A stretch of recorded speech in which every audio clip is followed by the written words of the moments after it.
Pope Leo IV, ang huling papa. Ayon kay Saint Malakay, ano ang sinasabi ng Biblia? Pilipinas, humanda na. At isang kakaibang salita ang unang sinabi ni Pope Leo XIV na may kinalaman sa unang Thessalonica 5:3 patungkol sa katapusan ng mundo. Halika, atin itong pag-usapan mga kaibigan.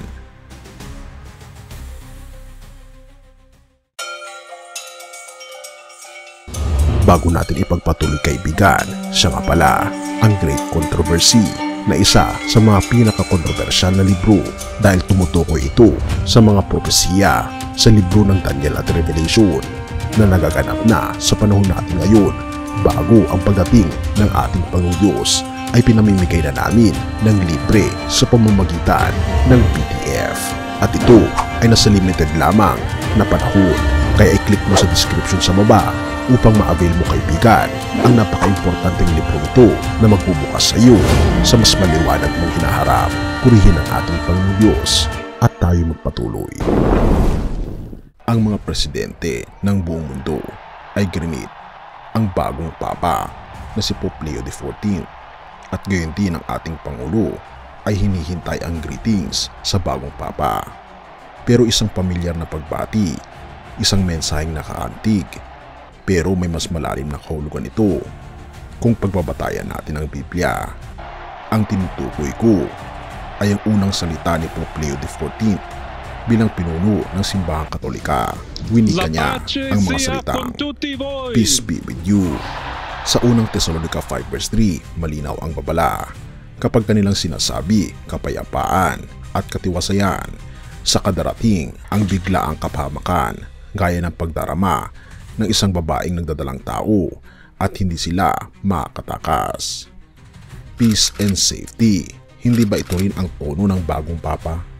Hindi ba ito rin ang mensaheng isinusulong ng pagkakaisa ng mga gobyerno, ng simbahan at ng mga bansa? Puting usok sa Roma, pero usok lang ba talaga ito? Sa kabila ng matagal na katahimikan matapos pumanaw si Pope Francis, may isang usok na umakyat sa kalangitan ng Vatican, pero hindi lang ito basta senyales ng pagboto.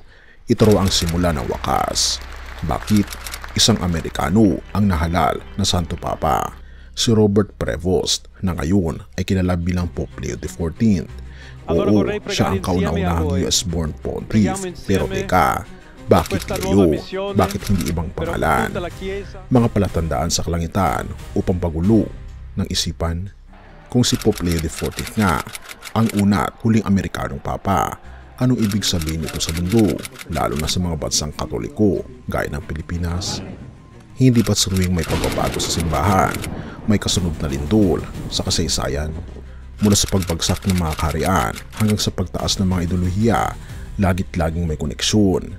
Pero ang kaibahan ngayon, ito ay hindi lang usaping espiritual, ito ay usaping politikal, pandaigdig at personal. Isang countdown na walang orasan. Habang ang mundo ay abala sa AI, TikTok at eleksyon, may isang kakaibang katahimikan ang bumabalot sa Vatican.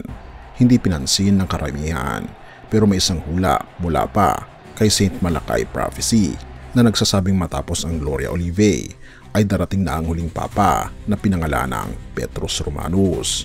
Si Pope Francis na ba yun o si Leo XIV na malapit daw kay Pedro, hindi sa pangalan kundi sa landas tungo sa pagtatapos? Bakit mahalaga ito sa Pilipinas? Hindi kami Katoliko, Katoliko sila. Madaling itanggi, pero kahit anong iwas mo ang pagbabago sa Roma ay may dagundong hanggang sa puso ng Maynila. Pero sa bawat misa, sa bawat pista ng patron, sa bawat santong posisyon, tayong mga Pilipino ay naging bahagi ng simbahan. At kung ito na ang simula ng huling kabanata, tayong mananampalataya ang nasa unang pahina. Ang luma at ang bago nagtatagpo na. Ang mga doktrina ng St. Agustin, ang Augustinian roots ni Pope Leo XIV, ay tila muling isinasabuhay ngayon. Pag-ibig, pagpapakumbaba, komunidad. Napakagandang pakinggan, diba? Pero ang katotohanan, hindi ito ang unang beses na ginamit ang ganitong imahe bilang maskara. Dati na itong nangyari. Noong ang simbahan ay naging sandata sa ilalim ng korona, ngayon tila muling sinusubo ito sa modernong mundo. Ngayon sa Amerika. Isang aklat ang nagsabi, America is wired Catholic, labored Protestant, and function secular. Ayon kay Timothy Gordon, Catholic Republic. Ibig sabihin, akala natin hiwalay na ang simbahan at estado, pero sa ilalim, magkasama pala. At ito ay binabanggitin sa libro ng Revelation, na pag ang estado at ang iglesia ay nagsama, tiyak, ito na ang katapusan ng mundo. Therefore, kung ang bagong papa ay Amerikano, sa bansang ang batas ay may ugat mula sa mga prinsipyo ng simbahang Katolika, hindi kaya ito ang pagsasara ng siklo? Peace be with you. Isang pamilyar na pagbati, isang mensaheng nakakantig, pero may mas malalim na kahulugan. 1 Thessalonica 5 verse 3. Kapag kanilang sinabi kapayapaan at katiwasayan sa kadarating ang biglaang kapahamakan, gaya ng pagdaramdam ng isang babaeng nagdadalang tao, at hindi sila makakatakas. Kapag nagkaisa ang Amerika at Roma, ang Book of Revelation ay may babala, dalawang halimaw, isa mula sa dagat, isa mula sa lupa. Ang una ay simbahan, ang pangalawa ay estado, at sa dulo, ang dalawang ito ay magsasanib upang sambahin ng unang halimaw. Ang unang halimaw ay ang kapangyarihang relihiyoso ng Roma. Ang pangalawa ay ang kapangyarihang politikal ng Amerika. Revelations 13, And I beheld another beast coming out of the earth. He exercises all the power of the first beast before him. Kapag ang Roma at ang Washington ay nagsanib, hindi lang ito political alliance, ito ay katuparan ng propesiya. Pero anong ginagawa ng mundo? Nakahinga, nagdiwang, nagpapalakpakan para sa kapayapaan. Therefore, habang ang mundo ay natutulog sa ilusyon ng global unity, ang panahon ng pagsubok ay palihim na sumisilip, at ito'y mangyayari rin sa ating bansa, ayon sa Biblia. Habang si Pope Leo XIV ay pinapakilala bilang simbolo ng pag-asa at pagkakaisa, pero sa likod ng kanyang ngiti at kapayapaan, may mga ininong matagal nang isinulat sa mga pahina ng hula. Isa siyang Agustinian, tradisyon ng pagsuko sa kalooban ng simbahan. Pangalawa, isa siyang Amerikano, simbolo ng politikal na puwersa sa mundo. At pangatlo, isa siyang boses ng kapayapaan, habang ang mundo ay nagkakandahirap sa giyera, pandemya at pagkakawatak-watak. Therefore, hindi ba't kompleto na ang tanawin? Isang espiritual na kapangyarihan at isang pandaigdigang gobyerno nagkakaisa. Hindi ito simpleng tanong ng kasaysayan. Ito ay tanong natin mga kaibigan, tayong buhay na mga kaluluwa.